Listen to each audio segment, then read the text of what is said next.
ஒரு ஊர்ல நிறைய குரங்குங்க வாழ்ந்து வந்துச்சாம். ஒரு நாள் ஒரு வியாபாரி அந்த ஊருக்கு குரங்குகளை வாங்க வந்தானாம்.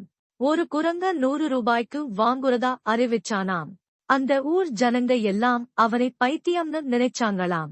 யாராச்சும் மரத்துக்கு மரம் தாவிட்டு இருக்கிற குரங்கை காசு கொடுத்து வாங்கிக்குவாங்களாம்னு யோசிச்சாங்களாம். இருந்தாலும் கொஞ்ச ஆளுங்க குரங்களை புடிச்சு வியாபாரி கிட்ட கொடுத்து அவன் கொடுக்கிறதா சொன்ன பணத்தை வாங்கிட்டாங்களாம். இந்த செய்தி காட்டு தீ மாதிரி பரவ நிறைய மக்கள் குரங்கு பிடிக்கிற வேலையில இறங்குனாங்களாம். கொஞ்ச நாள் கழிச்சு அந்த வியாபாரி ஒரு குரங்குக்கு 200 ரூபாய் தருவதாக சொன்னானாம். அதுவரை சோம்பேறித்தனமா வீட்டிலேயே இருந்தவங்களும் உடனே குரங்கு பிடிக்க ஆரம்பிச்சிட்டாங்களாம். பாக்கி இருக்கிற குரங்குகளை எல்லாம் 200 ரூபாய்க்கு ஜனங்க வித்ததும் இனிமே வாங்குற குரங்குக்கு 500 ரூபாய் தரேன்னு சொன்னானாம் வியாபாரி. ஜனங்களுக்கு தூக்கம் எல்லாம் போச்சு. ஊருல மிஞ்சி இருக்கிற 5-6 குரங்குகளையும் புடிச்சு வித்து ஒன்னுக்கு 500 ரூபாய் வாங்கினாங்களாம். வியாபாரி அடுத்து என்ன அறிவிப்பு விட போறான்னு மக்கள் ஆர்வமா காத்திருந்தாங்க. ஒரு வாரம்தான் ஊருக்கு போறதாவும் திரும்பி வந்ததும் ஒரு குரங்கு 1000 ரூபாய்க்கு வாங்கிக்கிறதாகவும் சொன்னான் வியாபாரி.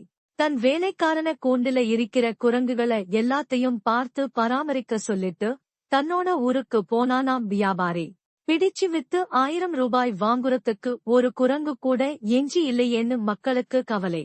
அத பார்த்த வியாபாரியோட வேலைக்காரன் ஜனங்களுக்கு ஒரு குரங்கை 700 ரூபாய்க்கு விக்கிறதா சொன்னானாம். காட்டு தீ மாதிரி செய்தி பரவிச்சு. வியாபாரி 1000 ரூபாய்க்கு குரங்கு வாங்கினா எப்படியும் தங்களுக்கு 300 ரூபாய் லாபம் கிடைக்கும்னு யோசிச்சாங்க ஊர் ஜனங்க. அடுத்த நாள் கூண்டில அடைஞ்சி இருக்கிற குரங்குகளை வாங்க பெரிய வரிசை காத்திருந்துச்சு. ஒரு குரங்கை 700 ரூபாய்க்கு வியாபாரியோட வேலைக்காரன் வித்தான். பணக்காரங்க நிறைய குரங்குகளை வாங்க ஏழைங்க கடனுடன வாங்கி கொஞ்சம் குரங்குகளை வாங்குனாங்களாம். குரங்குகளை எல்லாம் பத்திரமா பாத்துக்கிட்ட ஜனங்க அந்த வியாபாரி மறுபடியும் எப்போ ஊருக்கு வருவான்னு காத்திருந்தாங்களாம். யாருமே வரல. எல்லாரும் அந்த வியாபாரியோடு வேலைக்காரன பார்த்து விஷயத்தை கேட்க ஓடினாங்க. ஆனா அவன் எப்பவோ ஊரை காலி பண்ணி ஓடிட்டான். அப்பதான் ஊர் ஜனங்க ஒன்னுக்கும் பிரயோஜனப்படாத குரங்குகளை 700 ரூபாய் கொடுத்து வாங்கி விற்க முடியாத நிலைமையில இருக்கோம்னு உணர்ந்தாங்க. இந்த வியாபாரத்துக்கு பேருதான் பங்குச் சந்தை. இந்த குரங்கு வியாபாரத்துல சொற்ப ஆட்கள்தான் பணக்காரங்க ஆகஸ்ட் முடியும்.